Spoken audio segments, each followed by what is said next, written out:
parle. Chaque jour, Charles et Carole vous présentent la leçon de l'école du sabbat.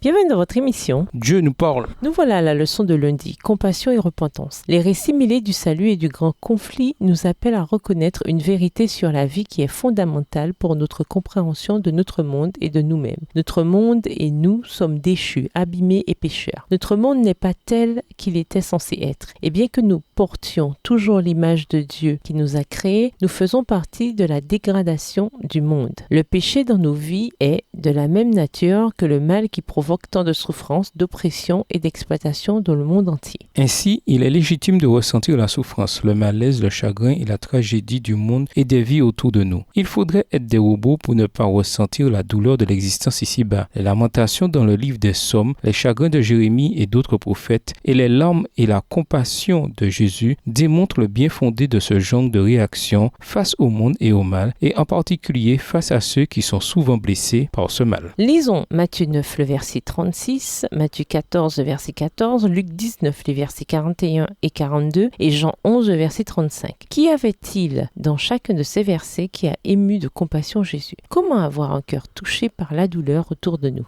Matthieu 9, verset 36. Voyant la foule, il fut ému de compassion pour elle parce qu'elle était languissante et abattue, comme des brebis qui n'ont point de berger. Matthieu 14, verset 14. Aussi, quand Jésus descendit de la barque, il vit une foule nombreuse. Alors il fut pris de pitié pour elle et guérit les malades. Luc 19, les versets 41 et 42. Comme il approchait de la ville, Jésus, en la voyant, pleura sur elle et dit: Si toi aussi, au moins en ce jour, tu t'es donné, tu connaissais les choses qui appartiennent à ta paix, mais maintenant elles sont cachées à tes yeux. Jean 11, verset 35, Jésus pleura. Nous ne devons pas non plus oublier que le péché et le mal ne sont pas simplement la dehors ou la conséquence de la dégradation de quelqu'un d'autre. Si nous disons que nous n'avons pas de péché, nous nous égarons nous-mêmes et la vérité n'est pas en nous. 1 Jean 1, verset 8. Dans la compréhension des prophètes bibliques, le péché était une tragédie non parce que quelqu'un avait enfreint les règles, mais parce que le péché a brisé la relation entre Dieu et son peuple, et aussi parce que notre péché fait du tort à d'autres personnes. Cela peut se produire à grande ou plus petite échelle, mais c'est le même mal. L'égoïsme, la cupidité, la méchanceté, les préjugés, l'ignorance et la négligence sont à la racine de tout le mal de ce monde, de l'injustice, de la pauvreté et de l'oppression. Le fait de confesser notre état de péché est une première étape avant de s'occuper de ce mal, et aussi une première étape pour laisser l'amour de Dieu prendre la place qui lui revient dans nos cœurs. Si nous reconnaissons nos péchés, il est juste et digne de confiance. Il nous pardonnera nos péchés et nous purifiera de toute injustice. 1 Jean 1, le verset 9. Examinez-vous vous-même, mais pas de trop près non plus, ni trop longtemps. Sur quel plan êtes-vous dégradé et faites-vous partie du problème global? Quelle est la seule réponse et la seule direction dans laquelle regarder? Et nous vous laissons avec la question du jour. Comment les membres d'Église devraient-ils répondre aux besoins des sans-abri ou de ceux qui mendient au coin de la rue? Au revoir. Et à demain si Dieu veut.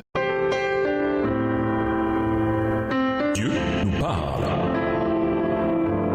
Chaque jour, Charles et Carole vous présentent la leçon de l'école du sabbat.